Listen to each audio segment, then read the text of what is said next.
about the parts of endotracheal tube. Okay, so this part is called bevel. ठीक है, ये part कहलाएगा bevel. ठीक है, इसके just opposite side one hole is there on the upper side.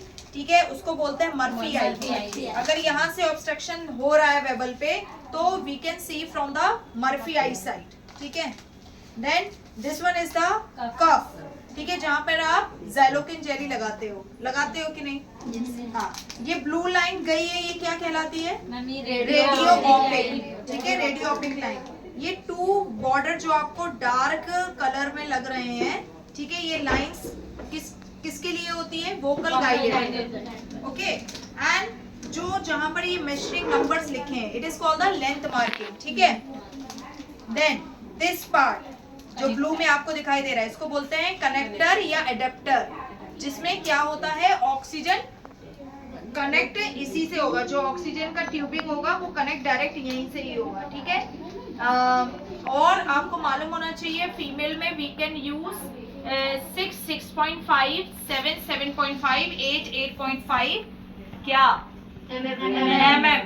ठीक है, इतने साइज के हम लोग यूज कर सकते हैं ईटी ट्यूब. और मेल में अगर हो तो 7, 7.5, 8, 8.5 एंड 9 mm. ठीक है, क्लियर है? And 14 to 15 mm capacity of oxygen concentration. ठीक है, and this part is called the pilot line. ये पायलट लाइन है. ये बैग जो है उसको क्या बोलते हैं? Pilot balloon. और ये जो आपको वे दिख रहा है इसको बोलते हैं वन वे वॉल. अगर इसमें दो रास्ते होते तो हम बोलते हैं टू वे वॉल. अगर 3 होता तो ट्राई वे वॉल. समझ में आ गया? क्लियर हो गया? ईटी ट्यूब समझ में आ गया? ओके. अब इमरजेंसी में अगर पेशेंट को कोलैप्स हो गया या कुछ हो गया, इमरजेंसी सिचुएशन में जब आप क्रश कार्ड ट्रॉली अरेंज कर रहे हो तो आपको ईटी ट्यूब अगर पेशेंट को लगना है तो ईटी ट्यूब के लिए आपको क्या क्या यूज करना है? देखो, आपको मालूम है कार्डियक अरेस्ट हो, रेस्पिरेटरी अरेस्ट हो, है ना, ऑब्स्ट्रक्शन हो, है ना, तो उस टाइम पे आपको यूज करना पड़ेगा टू रिमूव द सिक्रेशंस.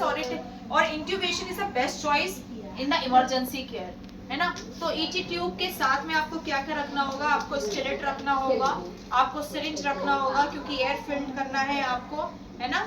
और उसके बाद क्या है? ज़ैलोकिन जेली रखना होगा, बैंडेज रखना पड़ेगा, प्लास्टर रखना पड़ेगा, सीजर रखना पड़ेगा और एक्स्ट्रा थिंग्स जो भी नीडेड है वो सारी चीजें आपको ईटी ट्यूब के साथ में रखना पड़ेगा. क्लियर है सभी को? Okay, thank you.